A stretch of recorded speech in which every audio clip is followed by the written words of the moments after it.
Egg quality का एक सबसे इम्पोर्टेंट जो फैक्टर होता है वो होता है एज। अब उसको हम मॉडिफाई नहीं कर सकते। मैं पेशेंट हूँ, मैं क्या करूँ ऐसा अपनी ज़िंदगी में इस वक्त पे जो मेरी अगली साइकिल फेल ना हो। 2 embryo transfer good A grade embryos के साथ फेल हुआ है, तो हमें we should move on to genetic testing. PRP is like a lecture right now, हर जगह डाल दो। क्या इतना वर्थफुल है? बहुत लोग हमारे पास घबराए हुए आते हैं, 1.5-2 सेंटीमीटर के फाइबर होते हैं कि हमारा इसकी वजह से तो फेलियर नहीं हुआ। जहाँ तक मुझे समझ में आ रहा है फिलहाल हिस्टेरोस्कोपी बहुत ही ज़्यादा इम्पॉर्टेंट रोल प्ले करती है फॉर डायग्नोसिस ऑफ यूट्रस। इसके बाद अगर uterus is deemed unfit for transfer, what are the options कि हम बाहर से किसी और में ट्रांसफर करें। रिसेप्टिव ऐसे ये क्या होता है, कितना इम्पोर्टेंट रोल है इसका? And one school of thought says repeated IVF failure is also an extension of repeated miscarriage. So hi, welcome to another episode of Fertility Focus. And जैसा कि हमने अपने पिछले पॉडकास्ट में बात किया था ट्रबल शूटिंग इन IVF के बारे में, और हमने ये आपको बताया था कि हम इस पॉडकास्ट में आज बात करेंगे बहुत इम्पॉर्टेंट, एक बहुत ही अनफॉर्चुनेट इवेंट के बारे में जो है IVF failure. IVF failure, is it just a matter of chance, or is there anything that you as a couple, I as a doctor, and sir as an embryologist do to improve the chances of success? So आज वो हम छोटी छोटी से लेके बहुत बड़ी बड़ी बातें जो एक IVF सक्सेस में इन्वॉल्व होती हैं, और जब अगर एक IVF साइकिल फेल हो जाती है हमें we have to go back to them so that हम अगली साइकिल को सक्सेसफुल बना सके, उस बारे में बात करेंगे। And to discuss this we have with us Gaurav sir. Hi. Hi, thank you so much. Harivansh Rai ji की एक बहुत अच्छी कविता है कि लहरों से डरकर कभी कश्ती पार नहीं होती और कोशिश करने वालों की कभी हार नहीं होती। बेसिकली आज का टॉपिक यही है, आईवीएफ फेलियर। बहुत सारे लोग आते हैं क्योंकि आईवीएफ में रिजल्ट्स लिमिटेड है। बहुत सारे लोग आते हैं जिनकी प्रेगनेंसी नहीं आती। अब उनको किस तरीके से कोशिश करनी है, वापस अपने सारी एनर्जी लगानी है और प्रेगनेंसी के लिए काम करना है। यू एज अ डॉक्टर, आपके पास पेशेंट जब आता है, आप कैसे डायग्नोस करते हैं कि क्या क्या कारण हो सकते हैं प्रेगनेंसी ना आने के आईवीएफ के बाद? तो आपसे जो पहला क्वेश्चन रहेगा, मैं आज अपने आप को ना एक पेशेंट की तरह बोलना चाहूँगा कि वो क्या कारण रहेगा पहला जिनको आप स्टार्ट करना चाहोगे कि ये पहला कारण हो सकता है जिसकी वजह से प्रेगनेंसी नहीं आएगी, ये दूसरा कारण हो सकता है, ये तीसरा हो सकता है, चौथा हो सकता है, और मैं इस तरीके से इस रूट को फॉलो करूंगी जांचने के लिए कि प्रेगनेंसी क्यों नहीं आई। कभी भी कोई पेशेंट अगर IVF फेलियर के साथ आता है तो ये असेस करना कि क्या कारण है, इसके लिए जरूरत होती है कि हम फ्रॉम द स्क्रैच उनके सारे रिकॉर्ड्स को रिव्यू करें। 2/3 of the reason is related to the embryo and 1/3 is related to the uterine lining or environment or endometrium जिसे कहते हैं। सो जैसे आपने बोला कि एम्ब्रियो बड़ा रीजन है, 2/3 रीजन है, करीबन 67% रीजन तो सिर्फ एम्ब्रियो है। तो एम्ब्रियो खराब या एम्ब्रियो कैसा होना चाहिए, और अगर एम्ब्रियो खराब है तो क्यों है, या उसको लिए हम क्या कर सकते हैं एज अ पेशेंट? सो गौरव, इसी चीज को हम रिकॉर्ड्स में देखते हैं कि डे 3 के एम्ब्रियो का ट्रांसफर हुआ या डे 5 के एम्ब्रियो का ट्रांसफर हुआ। डे 5 के एम्ब्रियो की इम्प्लांटेशन पोटेंशियल ज्यादा होती है, बिकॉज एक तरीके से आपने लैब में ही देख लिया कि वो उस स्टेज तक पहुंच गया जिसपे प्रेगनेंसी आती है, जिस स्टेज पे वो अटैच होता है। सेकंड चीज, ग्रेडिंग ऑफ द एम्ब्रियो। हमने अपने पॉडकास्ट में बात किया हुआ इस बारे में कि कौन से एम्ब्रियो से प्रेगनेंसी आती है, तो कैसा ग्रेड, कैसा शक्ल आकार प्रकार होना चाहिए एम्ब्रियो का for it to be labelled A grade. So if the embryo is not A grade, if the embryo is B grade, or it is day 3, or it has not reached the blastocyst day 5 rate, we feel that ये एक बहुत important reason है। और अब embryo A grade क्यों नहीं बना depend करता है कि एग क्वालिटी कैसी थी, स्पर्म क्वालिटी कैसी थी। तो हम थोड़ा साइकिल में और पीछे जाते हैं कि हमारा ए ग्रेड एम्ब्रियो ना बनने का क्या कारण रहा है। तो फिलहाल तो मुझे समझ में आ रहा है कि भाई एम्ब्रियो इंपॉर्टेंट है। सबसे इम्पॉर्टेंट बात कि एम्ब्रियो की क्वालिटी अच्छी होनी चाहिए, ठीक है। उसके बाद हम बाकी बात करेंगे कि अगर एम्ब्रियो की क्वालिटी ख़राब है तो वहीं आपका सक्सेस रेट कम आ गया, तो आपको एम्ब्रियो अच्छे बनाने पे काम करना चाहिए। अब जो एम्ब्रियो अच्छा नहीं बना है उसके लिए मेल और फीमेल फैक्टर दोनों आपने बोल दिया है। अब ये बताइए कि फीमेल फैक्टर में हम क्या कर सकते हैं, एग की क्वालिटी कैसे अच्छी कर सकते हैं अगर प्रीवियस फेलियर है? पर एग क्वालिटी का एक सबसे इम्पोर्टेंट जो फैक्टर होता है वो होता है एज। अब उसको हम मॉडिफाई नहीं कर सकते, but at the same time we can see age कैसा है, एग रिजर्व कैसा है, और उस हिसाब से हमारा अपना काउंसलिंग, ताकि रियलिस्टिक एक्सपेक्टेशन रहे हमारे नंबर ऑफ एग्स कैसे निकलेंगे उसका। ठीक है, बाकी मॉडिफाइबल फैक्टर्स होते हैं, जैसे कि पेशेंट का वेट कैसा है, पेशेंट का लाइफस्टाइल कैसा है, डाइट एक्सरसाइज रूटीन कैसा है, स्मोकिंग अल्कोहल का कंजम्पशन तो नहीं है, मेंटल स्ट्रेस हम क्वांटिफाई नहीं कर सकते एंड वी नो हमारे पेशेंट में बहुत ज़्यादा इंपॉर्टेंट है, स्लीप डिप्रिवेशन है, तो ये सब मॉडिफाइबल लाइफस्टाइल फैक्टर्स हैं। देन बात आती है कि हमारे जो इंजेक्शंस लगाए गए हैं, इंजेक्शंस कैसे लगे हैं, कौन सी क्वालिटी के इंजेक्शन है, ढंग से लगाए गए नहीं लगाए गए, क्या एडिक्वेट डोज दिया गया था, क्या बहुत ज्यादा डोज तो नहीं दिया गया था, क्योंकि that also spoils the quality. So was the injection appropriate and was given in the adequate quantity और not.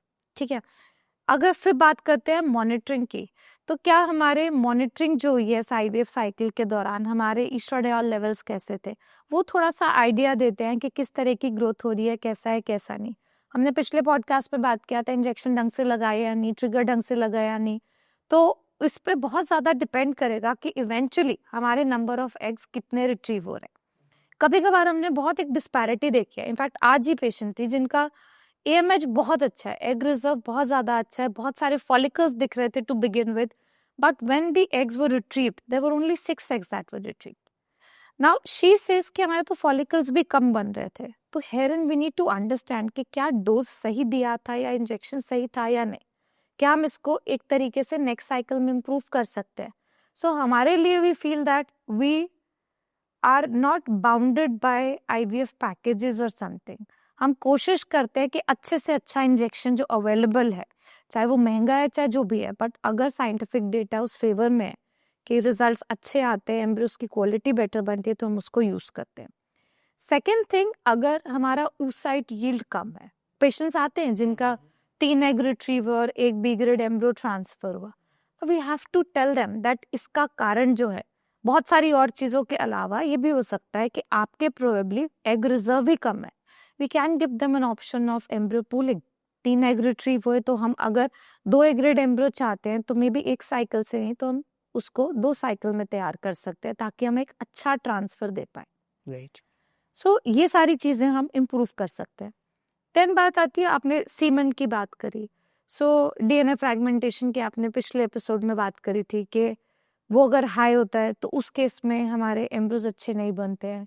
Then again lifestyle of the male is also very important कि हमारी स्पर्म की कैसी क्वालिटी होगी, बिकॉज वो भी decide करेगा कि हमारा इवेंचुअली कैसा बना है एम्ब्रियो। तो जैसे भी मेल की बात कर रहे हैं हम लोग कि भाई प्रीवियस फेलियर है, हमें कहीं ना कहीं लगता है मेल रिस्पॉन्सिबल हो सकता है, तो मेल क्या करे? मैं पेशेंट हूँ, मैं क्या करूँ ऐसा अपनी ज़िंदगी में इस वक्त पे जो मेरी अगली साइकिल फेल ना हो, कि मेरा कंट्रीब्यूशन जो है, मेरा जेनेटिक कंट्रीब्यूशन वो अच्छा जाए अगली बार के लिए, मेरा बेस्ट अटेम्प्ट हो, या मेरी तरफ से कंट्रीब्यूशन बेस्ट हो फॉर द IVF साइकिल। कब एक IVF साइकिल स्टार्ट करने से पहले फॉर अ मेल स्पेशली अगर हम देखते हैं तो उनकी साइकिल में जो स्पर्म्स बनते हैं वो 2-3 महीने के अंदर तैयार होते हैं। So if you are planning to go head with a repeat IVF cycle as a male, we would want that वो जिस दिन से सोचते हैं उसी दिन से अपने लाइफस्टाइल में चेंजेस लाए। अगर वजन ज़्यादा है तो कोशिश करके नॉर्मल BMI की रेंज में रहे, स्मोकिंग बिल्कुल बंद, अल्कोहल बंद, एंटीऑक्सीडेंट्स का कंजम्पशन बढ़ाए। अगर सीमेन पैरामीटर्स में ऑलरेडी कोई प्रॉब्लम है, whether the count, motility, morphology is an issue, then it becomes the responsibility of you. आप as an embryologist sperm selection technique use करें ताकि आप बेटर स्पर्म्स को चूज कर पाए in an IVF cycle. But as a patient one should and one can, जो कर सकता है is only bringing about a lifestyle change, diet, exercise, वजन और ड्रग एडिक्शन, अल्कोहल, स्मोकिंग, इस सब पे काम करेंगे तो वो हो सकता है अपने गेमीट क्वालिटी को बेटर कर पाए। तो मैडम मान लीजिए अब जो हमने बात करी है एग और स्पर्म के बारे में, कि अगर हम इन पे काम करें लैब में या अपने नए क्लिनिक पे, तो शायद हम अच्छे नए एम्ब्रियो जो बनेंगे वो अच्छे बना पाए, और शायद उनसे प्रेगनेंसी भी आ सकती है। अब एम्ब्रियोज के अलावा जो आपने दूसरी बात बोली थी इम्पॉर्टेंट है, दैट इज़ यूट्रस, वो पिच जहाँ पे वो एम्ब्रियो जाके इम्प्लांट होगा, वो कितना इम्पॉर्टेंट है? सो गौरव, जैसे हमने बात किया कि जब भी कभी फेलियर होता है तो लाइनिंग का भी इंपॉर्टेंट रोल होता है, तो 1/3 केसेस में endometrial thickness is important, endometrial receptivity is important. So पिछले रिकॉर्ड से ही हम रिव्यू करना चाहते हैं, देखना चाहते हैं कि लाइनिंग कैसे बनाई गई थी और उसकी एग्जैक्टली क्या थिकनेस थी, और यूट्रस में कोई ऐसा फैक्टर तो नहीं है जैसे कि फाइब्रॉइड, पॉलिप्स, एडिनोमायोसिस, या ट्यूब्स में पानी तो नहीं है जिसको हाइड्रोसैल्पिंग्स कहते हैं, क्योंकि ये सब चीजें इम्प्लांटेशन को अफेक्ट करती हैं। सारे ना, जो मुझे जहाँ तक लगता है सारे फैक्टर्स बहुत इंपॉर्टेंट है, सारे फॉर अ पेशेंट। मैं जानना चाहूँगा सबसे पहला पॉइंट जो आपने बोला है, एंडोमेट्रियल थिकनेस। तो उनकी नॉलेज के लिए ये क्या क्या साइज होता है सही एंडोमेट्रियल थिकनेस का? तो 7 mm ट्रिपल लेयर लाइनिंग अगर हमारी तैयार हो पाती है, we take it as a good lining, right. और बहुत बार हमने देखा है कि आप ओवर द टाइम जब नेचुरल साइकिल हमने ट्रांसफर ज्यादा करें तो उसके अंदर even 6 mm triple layer with good flows is an okay lining, जिसके ऊपर हम सोच सकते हैं कि हाँ, ये वाली लाइनिंग रिसेप्टिव होगी। ठीक है। इसके अलावा आपने बात करी पॉलिप की, वो कितने इंपॉर्टेंट हो सकते हैं अगर पॉलिप है तो? जब हम लाइनिंग बनाने के लिए दवाइयाँ देते हैं तो स्पेशली पीसीओ पेशेंट्स या जिनमें हार्मोनल डिस्टर्बेंस होती है, ये जो यूट्रस की लाइनिंग होती है इसी की आउटग्रोथ बन जाती है, उसको पॉलिप कहते हैं। तो अगर ये 1 सेंटीमीटर से छोटे हैं तो बहुत बार जब पीरियड्स आते हैं शेड हो जाते हैं, but if they are more than that या ज्यादा है नंबर में तो ये लाइनिंग की रिसेप्टिविटी को खराब करते हैं। अब कभी कभार हमने देखा है जब हम रूटीन हिस्ट्रोस्कोपी करते हैं उसी पे हमें पॉलिप दिख जाता है, अल्ट्रासाउंड पे दिखता ही नहीं है। So they are more picked up on a 3D ultrasound या फिर हिस्ट्रोस्कोपी पे। So as a rule, if somebody has failed an IVF cycle, we do a diagnostic hysteroscopy to look for features जो lining में हो सकते हैं problematic. And to our surprise हमें बहुत बार adhesions मिले हैं, चिपकापन होता है, उसको रिलीज करते हैं तो कैविटी और एक्सपैंड होती है, लाइनिंग अच्छी बनती है, पॉलिप डिटेक्ट होते हैं, उनको ठीक करके चलते हैं। और कभी कभी एडिनोमाइसिस के भी कुछ हमें क्रेटर्स डिपॉजिट दिख जाते हैं तो उसको ठीक करके चलते हैं। ये एडिनोमाइसिस क्या होता है पेशेंट? एडिनोमायोसिस बेसिकली एक प्रॉब्लम होती है, जैसे एंडोमेट्रोसिस होता है कि यूट्रस के अंदर वाली लाइनिंग एंडोमेट्रियम जो है वो बॉडी के बाकी पार्ट्स पे ग्रो कर गई, तो अब जब वो ओवरी पे करती है वो सिस्ट बनाती है। ये जो एंडोमेट्रियोटिक सिस्ट होते हैं ना, बॉडी में एक तरीके की इन्फ्लेमेशन का कारण होते हैं जिसकी वजह से प्रेगनेंसी के चांसेस कम होते हैं। और यही डिपॉजिट जब यूट्रस की वॉल में होते हैं तो वॉल की सूजन कर देते हैं। अब बच्चादानी की सूजन जो है उसका एक कारण जो है वो एडिनोमायोसिस होता है।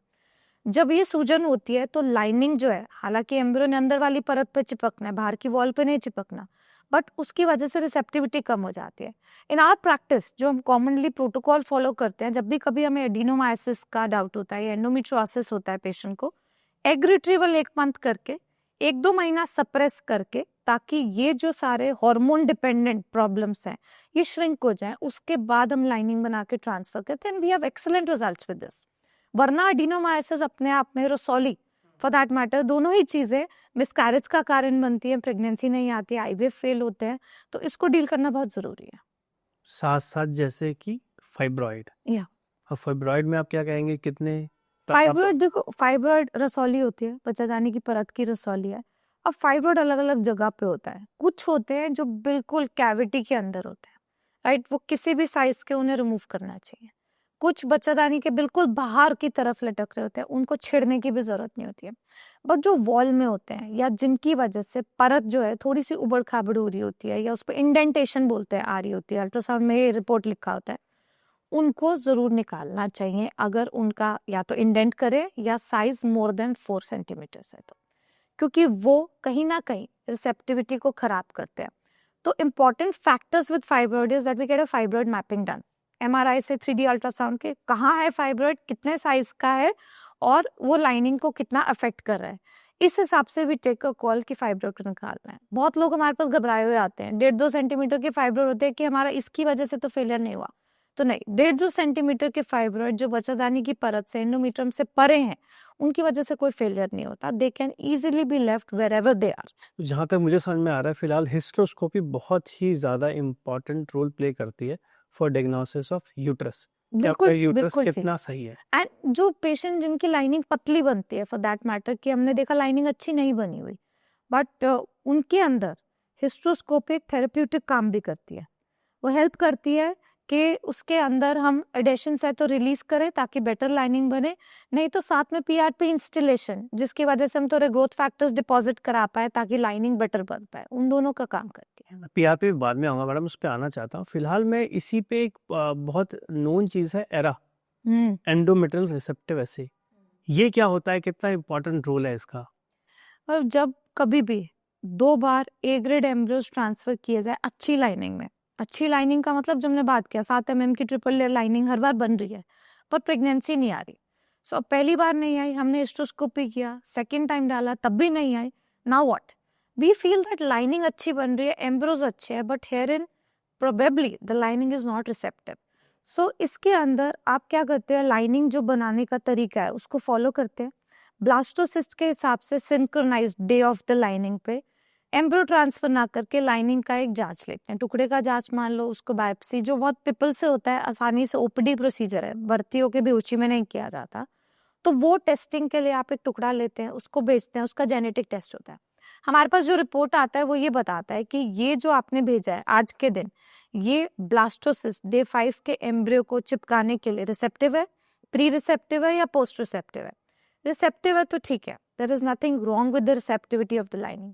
If it is pre receptive और पोस्ट रिसेप्टिव, इसका मतलब हमने जो एम्ब्रियो के हिसाब से प्रोजेस्टेरॉन का हार्मोन दिया है उस लाइनिंग को रिसेप्टिव बनाने के लिए, जब परत हमारी लाइनिंग बन गई थी, वो हमें या तो ज्यादा डोज में देना है अगर प्री रिसेप्टिव आया है, अगर पोस्ट रिसेप्टिव आया तो कम डोज में देना है ताकि अब इम्प्लांटेशन हो पाए। And this was the reason कि पिछले 2 हमारे ट्रांसफर्स फेल हो गए। ओके, जैसे ये अभी हम एंडोमेट्रियम की बात करते हैं, स्क्रीनिंग की या मैरा की बात करते हैं, ऐसे ही एम्ब्रियो के लिए होता है PGTA, कि इसमें हम जेनेटिक एनालिसिस करते हैं ब्लास्टोसिस्ट की।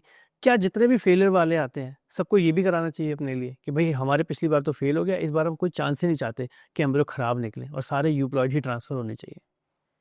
गौरव, अगर वही बात है, हमारा 2 embryo transfer good A grade embryos के साथ फेल हुआ है तो हमें we should move on to genetic testing. जैसा हमने बात किया लाइनिंग के लिए हम रिसेप्टिविटी के लिए जा रहे हैं, वैसे ही हमें एम्ब्रियोज के लिए भी जाना चाहिए। पेशेंट्स नॉट जस्ट फेलियर, दोनों बार pregnancy I but early miscarriages हो गए, ठीक है, ये वो श्रेणी है जिसके अंदर प्रोबेबली हमें एम्ब्रियो सिलेक्शन में मदद मिलेगा। वो एम्ब्रियो जिसका ग्रेड तो अच्छा है ही क्योंकि हमने उसको मॉर्फोलॉजिकली देखा है, बट साथ ही वो यूप्लॉइड है, वो जेनेटिकली नॉर्मल है, हमें चूज करने में मदद करेगा कि वो हम कौन सा एम्ब्रियो ट्रांसफर करें। It becomes important more so for people जिनमें वुमेन की एज 35 से ज्यादा है, क्योंकि जैसे जैसे एज बढ़ेगी जेनेटिक नॉर्मलिटी कम होगी, तो वो लोग जिनको PCOS है, अंडा बनाने की क्षमता बहुत अच्छी है, even at an age of 40 they are making around 7-8 blastocyst. But how do we choose कि 40 साल पे वो कौन सा ए ग्रेड एम्ब्रियो जिससे हमारे पास प्रेगनेंसी आ सकती है। सो जेनेटिक टेस्टिंग PGTA का काफी इस चीज में रोल रहेगा एम्ब्रियो सिलेक्शन में। तो हमें ये बात तो क्लियर हो रही है कि भाई एम्ब्रियो अच्छे बनने चाहिए, साथ साथ एम्ब्रियो की यूप्लॉइड स्क्रीनिंग यानी PGTA कहीं ना कहीं बहुत बड़ा रोल प्ले करती है। यूट्रस की बात करें, लाइनिंग इंपॉर्टेंट है, साथ साथ में जैसा हमने पॉलिप, फाइब्रॉइड, एडिनोमाइसिस प्लस हिस्टोस्कोपी, पूरा असेसमेंट एरा के साथ कैन प्ले अ रोल। पर इसके साथ साथ आजकल कुछ नई चीज़ें आ रही है जिसके बारे में आपने अभी बोला था, दैट इज PRP। मैंने देखा PRP is like a lecture right now, हर जगह डाल दो। क्या ये इतना वर्थफुल है प्रीवियस फेलियर वाले पेशेंट्स के लिए कि जी PRP करा लीजिए अब हर बार? मतलब अगर हम बात करते हैं ना, कुछ चीजें जो नई आ रही है उसके साथ साइंटिफिक लिटरेचर जो है ना बड़ा मिक्स है। Some studies favour it, some studies are against it, किससे कोई फायदा नहीं होता, बेकार है। बट आप देखो, हम थ्योरेटिकली देखें, ग्रोथ फैक्टर्स होते हैं बेसिकली, तो अगर हम ग्रोथ फैक्टर्स की यूटिलाइजेशन की बात करें, कुछ कुछ एरियाज में इंस्टिल करने में उसकी वजह से रीजनरेटिव चेंजेस अच्छे होते हैं। सो जिनकी लाइनिंग पतली बन रही है उनके अंदर बहुत सारी स्टडीज ने सपोर्ट किया है कि अगर आप GCSF इवन इंस्टिल कर देते हैं, इंजेक्ट भी नहीं भी करते तो भी उसका रोल है, सिमिलरली स्टेम सेल्स का भी। एंड ऐसे ही ओवरी में अगर ओवेरियन एजिंग है, एग रिजर्व कम है, तो आप इंजेक्ट करते हैं तो उससे जो डॉर्मेंट सेल्स हैं वो ग्रो कर सकते हैं। सो मिक्स्ड इसका रिजल्ट है। तो हम हमेशा पेशेंट को बता के चलते हैं, अगर हम ये ट्रीटमेंट कर रहे हैं, you have to understand why we are doing this. अगर हम मल्टीपल IVF फेलियर्स, एक रिजर्व कम होने की वजह से, एजिंग की वजह से, और उसमें ये कर रहे हैं, तो उसमें there is always an option of donor. Just because they don't want to go for donor, they want to try with self, this is one thing that can be tried and it is not 100% successful. It is probably 20% successful. Similarly with uterine lining, if there are multiple failures, lining पतला बन रहा है, we are trying with PRP so that उन्हें surrogacy पे ना जाना पड़े, क्योंकि इसके बाद अगर uterus is deemed unfit for transfer, what are the options कि हम बाहर से किसी और में ट्रांसफर करें। तो हम पहले पूरी कोशिश करना चाहेंगे कि हम लाइनिंग अच्छी बना पाए। तो उसके लिए जो हमारे पास चीज़ें अवेलेबल हैं उनमें one of them is PRP, GCSF, इसको इंस्टिल करते हैं, तो इसकी वजह से देखा है कि थिकनेस जो है वो बेटर हो सकती। ओके, इसी के साथ साथ एक नई चीज़ और सुनने को मिले है कि लिट थेरेपी, वो क्या रोल प्ले करती है?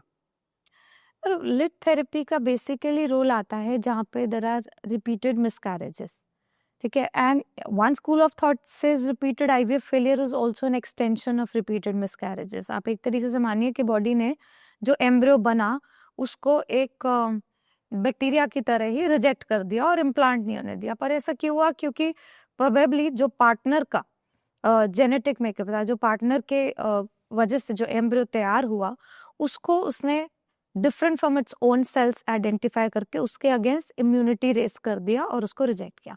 Now to be able to address this lit का भी again there are data that supports, there are data that is against. हम इसको एक एम्पेरिकल ट्रीटमेंट के लिए देते हैं। एम्पेरिकल का मतलब होता है जिसका बहुत ज़्यादा ऐसा एम्फोसाइज्ड और प्रूवन और रिकमेंडेड रोल नहीं है, बट हाँ बिकॉज ये सारी जो टेस्टिंग है कि ऐसा एक्चुअली हो रहा है या नहीं हो रहा है उसकी इंट्रिकेसीज में जाने में हमें कुछ बहुत ज़्यादा गेन नहीं हुआ।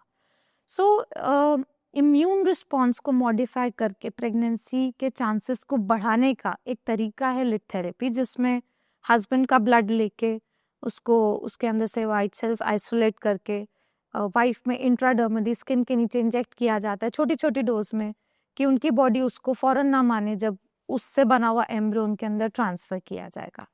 सो ये एक इम्यूनो मॉड्यूलेशन का तरीके की तरह इसका रोल है। एंड रिपीटेड प्रेगनेंसी लॉसेस में we do give it and we have had good results. जैसे अभी मैडम हम लिट की बात कर रहे थे ना, ऐसे एक यूज होता है बहुत इंट्रालिपिड, ये कितना सक्सेसफुल है? क्या ये IVF फेलियर वाले पेशेंट्स के लिए कहीं हेल्पफुल हो सकता है? Gaurav, I tell all my patients, चाहे वो एम्ब्रियो ग्लू हो, चाहे वो ये इंट्रालिपिड हो, या फिर स्टेरॉइड, या फिर thymosin, these are all into empirical category. जहाँ आप बाकी सब कुछ कर चुके हैं and they are not working, we tell them this is not something जिसकी कोई गाइडलाइन या रिकमेंडेशन है कि इससे फायदा होगा ही होगा। We give them a choice, we tell them that the results with this are favourable in some studies, but in my own experience अगर मैं 100 लोगों को दूँ तो 5 को फायदा होगा। This is how it is. If the patient has an acceptance to this 5% improvement, we give them, otherwise. Sir, हमने IVF से रिलेटेड, IVF फेलियर से रिलेटेड सारी छोटी छोटी बड़ी बड़ी बातों के बारे में बात किया है, right from empirical treatment to genetic testing. So it has been very informative podcast, और ये प्रोबेबली आंसर करेगा उन सब क्वेरीज को जो हमारे पिछले पॉडकास्ट में है कि अब हमारा फेलियर हो गया तो हम क्या करें, एम्ब्रियो नहीं बना तो क्या करें, किस तरीके से आगे प्रोसीड करें। आई फील कि कभी भी किसी का IVF फेलियर होता है तो उसके अंदर इम्पॉर्टेंट है कि सबसे पहले तो सेंटर से अपने रिकॉर्ड्स लें। अगर रिकॉर्ड्स नहीं होंगे तो it is just like having another IVF cycle from the scratch, and probably हम उसमें बहुत ज़्यादा इम्प्रूव कर पाएंगे नहीं कर पाएंगे, ये मुश्किल होता है कहना। हाँ मैडम, कई बार लगता है कि पेशेंट को बोला जाता है कि आपकी सक्सेस रेट जो है 50-60% है। अब मुझे हमेशा लगता है कि पेशेंट के लिए ना 50-60 नहीं होता, पेशेंट के लिए या तो 0 होता है या 100 होता है। बिल्कुल सही बात है। ठीक है, पेशेंट ये नहीं बोल सकता मेरी 60% प्रेगनेंसी आई है। तो कभी भी प्रेगनेंसी नहीं आती तो वो 0 है, नहीं आ गई तो 100 है। तो हम सबको, मेरे को, आपको, पेशेंट को मिलके सबको वो मेहनत करनी है जहाँ हम 0 से लेके 100 तक पहुँचे एक बार में। और इसके लिए सारी चीज़ें, पेशेंट का कॉन्ट्रीब्यूशन, हमारा सबका बहुत इंपॉर्टेंट है। With this we come to end of our this podcast, और आई होप आपका अगर अनफॉर्चुनेटली कोई IVF फेलियर हुआ है तो आपके कुछ डाउट्स और क्वेरीज इससे ज़रूर आंसर हुई होंगी। एंड अगर आप नेक्स्ट साइकिल के लिए प्रोसीड कर रहे हैं तो सबसे पहली बात तो अपने रिकॉर्ड्स अपने डॉक्टर से शेयर करें, कुछ भी नहीं हाइड करें, सो दैट वो आपको मदद कर सकें अपनी अगली IVF साइकिल में कि वो पक्का पक्का सक्सेसफुल हो पाए। And eight the same time बहुत बार सब कुछ सही होता है, ज़रूरी नहीं है, there is a scope of improvement, ऐसा नहीं है कि हर बार हम कुछ चेंज कर पाते हैं, but just taking another leap of faith will help you. So अगर IVF फेल होता है दोबारा ज़रूर ट्राई करें till the time you achieve a pregnancy. अगर आपके और कोई डाउट्स या क्वेरीज हैं, हमसे कंसल्ट करना चाहते हैं, व्हाट्सएप नंबर नीचे अवेलेबल है, आप ऑनलाइन कंसल्टेशन शेड्यूल कर सकते हैं, हमसे आके कंसल्ट कर सकते हैं। We would be really happy to help you in this IVF journey of yours. Thank you. Thank you.